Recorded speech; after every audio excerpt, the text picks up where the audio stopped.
चलिए आज हम बनाए गार्लिक बटर चिकन जौन की स्टार्टर में भी सर्व कइल जा सकता, मेन कोर्स में भी सर्व कइल जाता। एकरा खातिर हम पहले ब्रोकली के काट के रख ले बानी। अब ब्रोकली के ब्लांच करब ओकरा खातिर हम एगो पतीला में पानी चढ़ा ले बानी। में थोड़ा सा नमक डाल ले रहनी है और जब ये उबलल शुरू होई तो सारा ब्रोकली के डाल देवे के बाद यही में डाल के एकरा के थोड़ा सा चला के ढक के छोड़ देवे एकरा के 5 मिनट खातिर।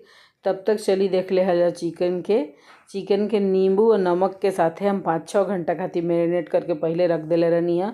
अब सेकेंड मैरिनेशन खातिर थोड़ा सा नमक डालब, थोड़ा सा मैदा डालब, 1 चम्मच बड़ा चम्मच मैदा, 1 बड़ा चम्मच दही और 1 छोटा चम्मच गोल मिर्च पाउडर के कूट के रख ले बानी। सबके डाल के बढ़िया से रख के मैरिनेट करे के बाद जब तक कि पूरा चिकन के पीस में लिपट ना जाए मैदा नमक दही सब, बढ़िया से एकरा के मैश करते हुए मैरिनेट करके एकरा के ढक के रख दे अब आधा घंटा खातिर। अगर रउआ लोग के लगे समय होखे तो एकरा के 1-2 घंटा भी रख सकतनी। जितना देर मैरिनेट कइल जाई उतना बढ़िया ही बन के तैयार हुई।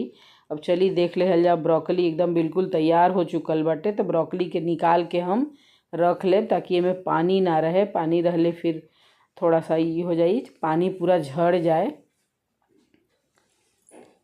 ब्रोकली हमारे एकदम तैयार हो चुकल बाटे ब्लांच होके। अब एगो तवा चढ़ाए, तवा पर डालब तेल। अब एकरा के एक बार हाथ से बढ़िया से मिला लेहब।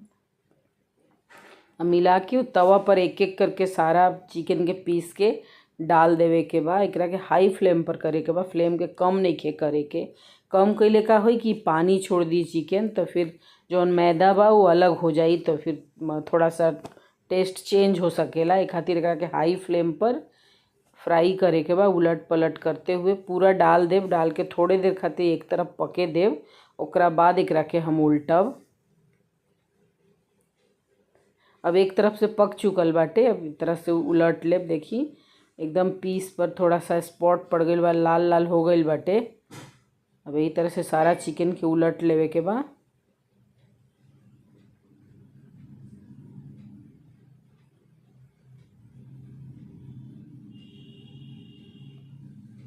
सारा चिकन के पीस के हम उलट ले बानी। अब चलाते हुए एकरा के बढ़िया से फ्राई कर लेवे के बाटे। फ्राई हो चुकल बाटे। अब गैस पर से उतार के एकरा के ढक के रख दे।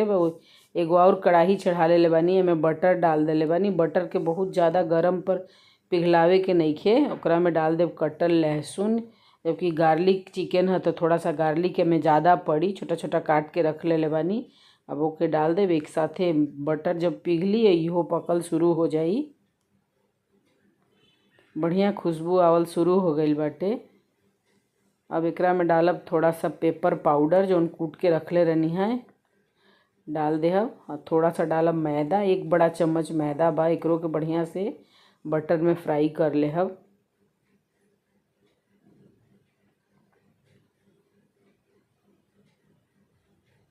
ये जब फ्राई हो जाला तब एक तरह से बबल आवल शुरू हो जाला। अब एकरा में डालब गरम पानी। गरम पानी ए खातिर डालल जरूरी बा कि यही पानी में चिकन पक के तैयार हुई। अब सारा जौन फ्राई करके चिकन रखले बानी एमे डाल देव।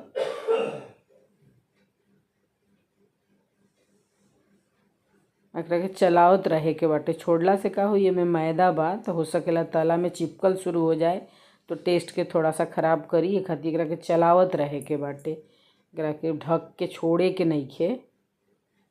देखी चिकन आधा से ज़्यादा पक चुकल बाटे। अब जौन ब्रोकली रखले बानी ब्लांच करके ओकरा के डाल देहब। अब डालब प्याज, हरा प्याज काट के रखले बानी छोटा छोटा, उहो डाल देव। डाल के बढ़िया से हरा मिर्च 3-4 गो रहल एकरा के बीच से काट के रख ले रहनी है। एकरा के बढ़िया से चला लेब ताकि सब मिक्स हो जाए।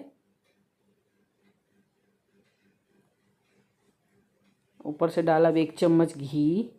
देखिए हमार बटर चिकन एकदम बन के रेडी बाटे सर्व होए खातिर। एकरा के रउआ लोग स्टार्टर में भी सर्व कर सकतानी, मेन कोर्स में भी यूज़ कर सकतानी। जैसे इच्छा वैसे बनाई खाई आ हमरा के बताई कमेंट्स में रउआ लोग के कैसन बनल बाटे।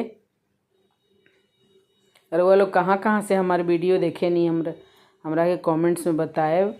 और वीडियो पहली बार चैनल पर आइल बानी तो सब्सक्राइब कर लेब।